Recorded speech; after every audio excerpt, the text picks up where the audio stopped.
اور پھر نتیجہ وہی نکلا جس کا خطرہ تھا۔ یہاں تک سن کر مجھے خود ہی اندازہ ہو گیا تھا کہ اس کے شوہر کو کس موذی مرض نے آ گھیرا تھا۔ اس کے نہ تھمنے والے آنسو بھی اسی بات کی گواہی دے رہے تھے۔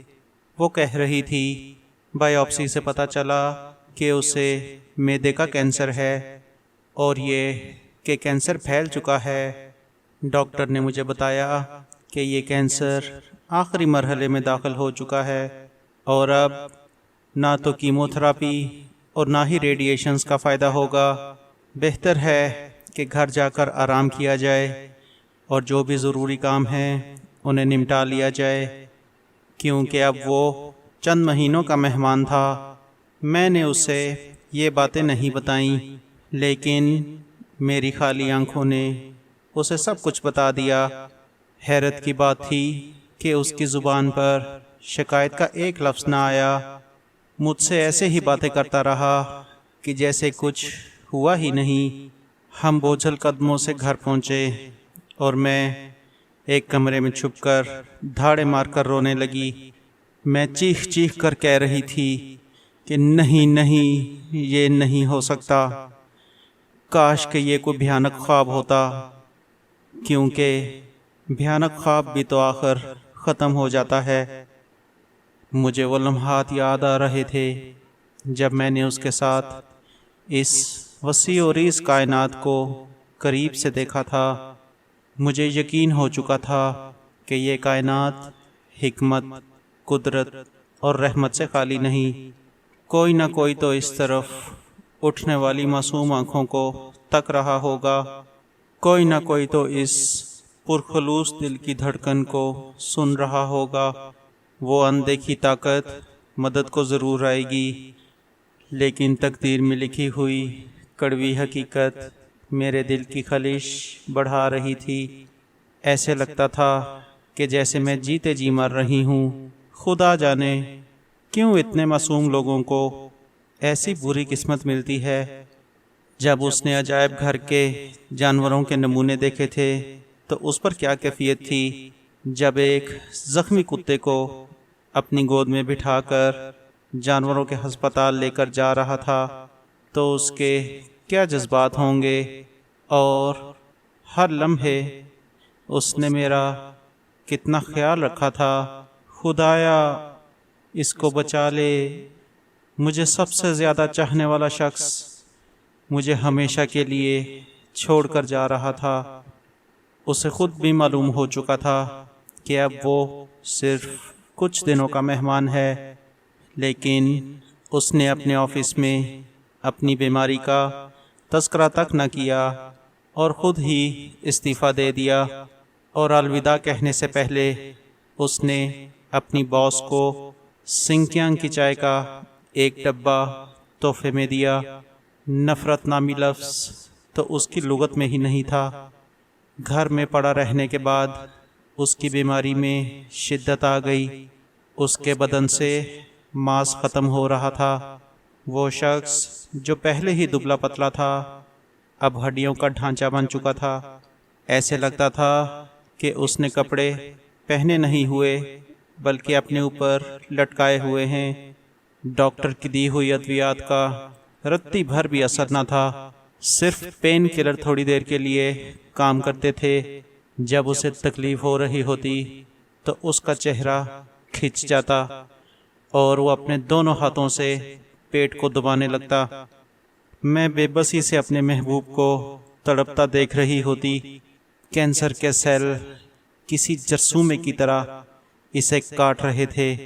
میں دل ملانے کے سوا کچھ نہ کر سکتی تھی۔ یہ میری زندگی کا سب سے تکلیف دہ وقت تھا۔ میں اپنے سامنے اسے زندگی کی بازی ہارتے دیکھ رہی تھی۔ میں خود بھی شکست خوردہ ہو چکی تھی۔ میں پاگلوں کی طرح اس کے لیے دوائیاں خرید رہی تھی۔ میں نے بیرون ملک سے بھی دوائیاں منگوا لیں۔ میرے دل سے ایک ہی دعا نکلتی کہ خدایا اسے بچا لے، بے شک اس کے بدلے میری جان لے لے۔ وہ مجھے مہنگی اور امپورٹڈ ادویات خریدنے سے روکتا تھا۔ وہ بہت کوشش سے مجھے مسکرا کر دکھاتا تھا اور کہتا تھا کہ کچھ نہیں ہوگا۔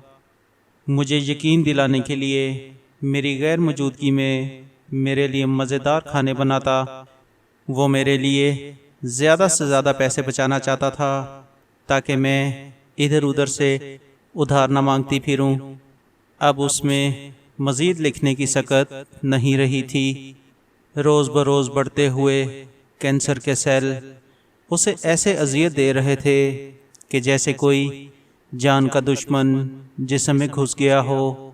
اس نے اپنی گزشتہ تحریروں کو ترتیب دینا شروع کر دی۔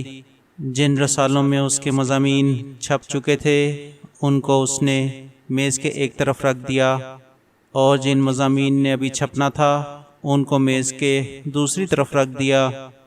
اس نے سنکیانگ جانے کا ارادہ ظاہر کیا۔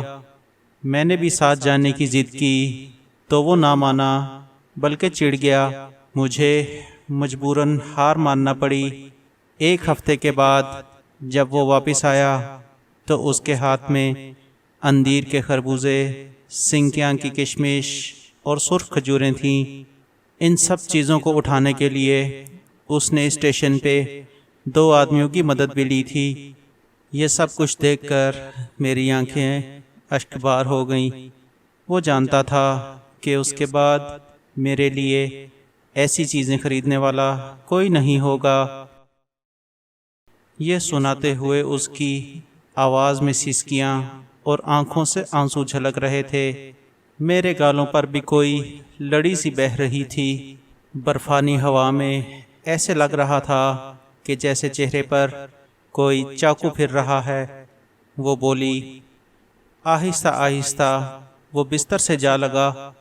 اب اس کے لیے چلنا پھرنا ناممکن ہوتا جا رہا تھا۔ ڈاکٹر نے اسے ڈیمورال بھی دی جسے اس نے رکھ تو لیا لیکن استعمال نہیں کیا۔ وہ میرے سامنے رونے دھونے سے کتراتا تھا، لیکن کئی بار ایسا ہوا کہ رات کو جب بھی آنکھ کھلتی تو اس کا ماتھا پسینے سے شرابور ہوتا۔ وہ مجھے کسی صورت اداس نہیں دیکھنا چاہتا تھا۔ بیماری کے متعلق وہ بات بھی کرنا پسند نہیں کرتا تھا۔ ایک دفعہ میرے ساتھ اندیر کی یادیں تازہ کر رہا تھا۔ وہ کہتا تھا کہ شفا یاب ہونے کے بعد اندیر میں ستاروں کو دیکھنے کے لیے ایک تفریحی مقام بنائیں گے۔ باہر کے ملک والے کسی ایسی جگہ کی تلاش میں ہوتے ہیں جہاں کوئی آلودگی نہ ہو، اور جدید زندگی کے ہنگامے سے تنگ آئے ہوئے لوگ ادھر جا کر خوبصورت کائنات کو اپنی آنکھوں سے دیکھیں۔ اندیر کا یہ ستاروں والا پارک یقیناً دنیا میں منفرد ہوگا۔ اے کاش ایسا سچ ہو جائے، کاش کہ کوئی کرشمہ ہو جائے۔ میں اس کی زندگی کے لیے سب کچھ قربان کرنے کے لیے تیار تھی، لیکن خدا کو یہ منظور نہ تھا۔ اس کی حالت غیر ہوتی چلی گئی۔ اب اس کے منہ سے خون آنے لگ گیا اور کچھ بھی کھانا محال ہو گیا۔ پھر ایک دن اس نے مجھ سے فرمائش کر ڈالی